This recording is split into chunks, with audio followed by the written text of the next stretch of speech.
नाज़रीन ग्रामी, जब से नया साल शुरू हुआ है तब से पेशगोइयों का बाजार गर्म है और हर कोई अपनी बिसात के मुताबिक लोगों को मुस्तकबिल से आगाह करने की कोशिश कर रहा है।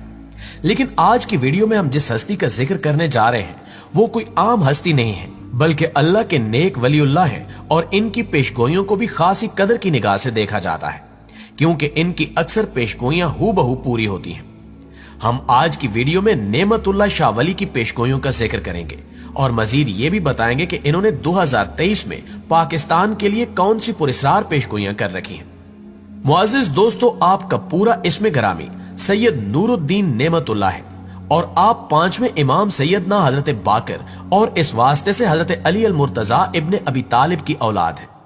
आपने इब्तिदाई तालीम अपने वालिद ग्रामी से हासिल की और हसूल इल्म के लिए इराक तशरीफ ले गए और फिर वहीं आपका बचपन और जवानी गुजरी। 24 साल की उम्र में आप मक्का तशरीफ ले गए, जहां आपने मशहूर सूफी बुजुर्ग शेख अब्दुल्ला इफाई के हाथ पर रूहानी बैत की और 7 बरस तक वहीं इनकी खिदमत में कायम किया।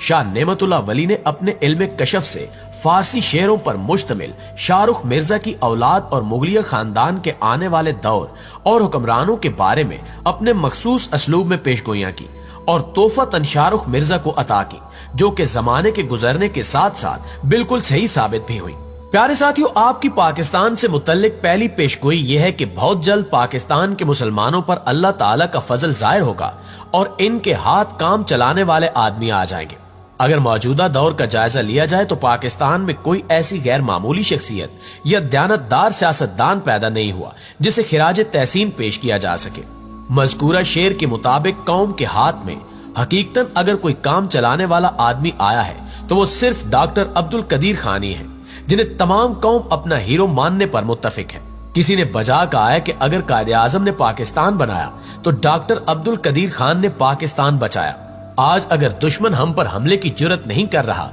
तो इसकी वाहिद वजह सिर्फ डॉक्टर अब्दुल कदीर खान का बनाया हुआ एटम बम है, जिससे पाकिस्तान दुनिया के 192 ममालिक में 7वीं एटमी ताकत के तौर पर उभर आया है। इस पेशगोई को कुछ लोग इमरान खान से भी जोड़ते हैं और कहते हुए नजर आते हैं कि 2023 में इमरान खान दोबारा वजीर आजम बन जाएंगे और फिर पूरे पाकिस्तान के निजाम को दुरुस्त कर देंगे, जैसा कि पेशगोई में जिक्र किया गया है। इसी तरह आपकी एक पेशगोई का तर्जमा यह भी है कि एक वक्त ऐसा आएगा जब कुफार मुसलमानों को बताएंगे कि तुम्हारा दीन क्या है और ये काफिर मुसलमानों को हज और नमाज से रोकेंगे।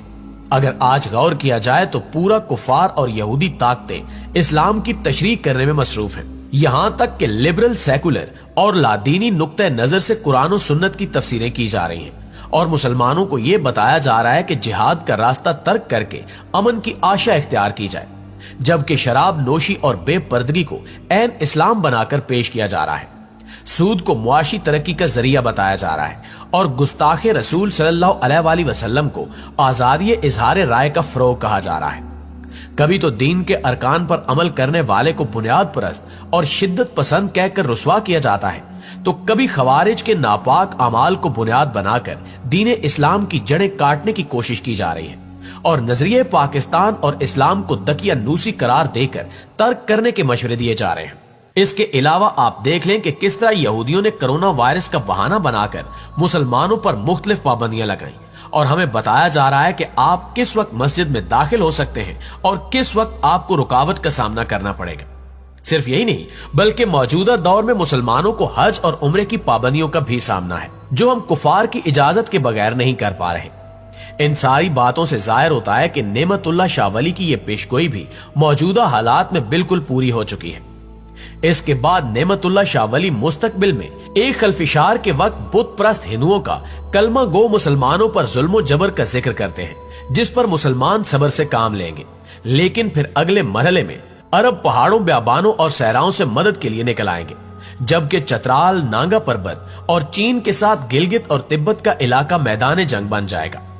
अब हजरत नेमतुल्लाह शाह वली अपनी पुरस्कार पेशगोई में निहायत सख्त और संगीन और खूनी मंजर पेश करते हुए बताते हैं कि इस दौरान दरियाए अटक यानी दरियाए सिंध कुफार के खून से 3 मरतबा भर कर जारी होगा। यहाँ सवाल ये पैदा होता है कि क्या इसका मतलब ये हो सकता है कि हिंदुस्तानी फौज पाकिस्तानी सरहद क्रॉस करके आजाद कश्मीर की तरफ पेशकदमी करेगी या कराकुरम की शाहराह काट कर, ताकि चीन की तरफ से पाकिस्तान को मदद न पहुंच सके। یہ سوال ذہن میں اس لیے ابھرتا ہے کہ کفار کی فوج دریائے اٹک تک پہنچے گی تو تب ہی کفار کے خون سے دریائے اٹک 3 مرتبہ بھر کر جاری ہوگا۔ اس کے علاوہ نعمت اللہ شاہ ولی اپنی ایک اور پیشگوئی میں فرماتے ہیں کہ تم یہ دیکھو گے کہ جب دنیا میں ہر طرف جنگ ہوگی تو اس وقت دنیا پر ہر حوالے سے عیسائیوں کی حکومت ہوگی اور وہ ہر مکاری اور بہانے سے مسلمانوں کو تباہ و برباد کرنے کے طریقے تلاش کریں گے۔ عیسائی شدت پسند ہر طرف سے حملہ آور ہوں گے اور مسلمانوں کے ملکوں پر ہیلے بہانوں سے قبضہ کرنا شروع کر دیں گے۔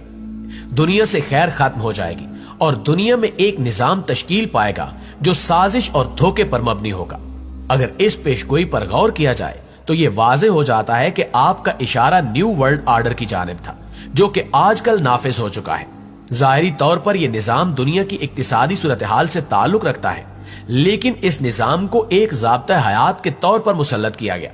جبکہ اخلاقیات اور دینی اعتبار سے اس کے راستے میں واحد رکاوٹ چونکہ اسلام تھا، چنانچہ اسلام کی ان تعلیمات کو یکسر تبدیل کرنے پر زور دیا گیا جو اس نئے مذہب کے راستے میں رکاوٹ بن سکتی تھی، جس کی خاطر لوگوں کا طرز زندگی مکمل طور پر اس نئے مذہب کے سانچے میں ڈھالنا عالمی اداروں کا ہدف تھا۔ لہٰذا آپ دیکھ سکتے ہیں کہ معاشرے کے نظام کو تبدیل کرنے کے لیے ہر شعبے میں محنت کی گئی ہے۔ لوگوں کا پہناوا، کھانے پینے کے اوقات، سونا جاگنا، طرز رہائش، انسان کی ذاتی زندگی، تعلقات کی بنیاد اور کاروبار کے طور طریقے، ان تمام باتوں میں لوگوں کو کھینچ کر اس نئے مذہب میں داخل کیا گیا۔ اس نئے مذہب کا واضح خاکہ ڈاکٹر جان کولمن نے اپنی کتاب نیسپریٹر ہائرار میں کھینچا ہے، جس میں وہ لکھتا ہے کہ ایک عالمی حکومت اور ایسا نظام جس کو ایک عالمی حکومت کنٹرول کر رہی ہوگی وہ مستقل غیر منتخب موروثی چند افراد کی حکومت کے تحت ہوگا، جس کے امکان قرون وسطی کے سرداری نظام کی شکل میں اپنی محدود تعداد میں خود منتخب کریں گے۔ اس ایک عالمی وجود میں آبادی محدود ہوگی اور فی خاندان بچوں کی تعداد پر پابندی ہوگی۔ وہاں جنگوں اور قید کے ذریعے آبادی کو کنٹرول کیا جائے گا، یہاں تک کہ صرف 1 ارب نفوس رہ جائیں گے جو حکمران طبقے کے لیے کارآمد ہوں گے اور ان علاقوں میں ہوں گے جن کا سختی اور وضاحت کے ساتھ تعین کیا جائے گا، اور وہاں وہ دنیا کی مجموعی آبادی کی حیثیت سے رہیں گے،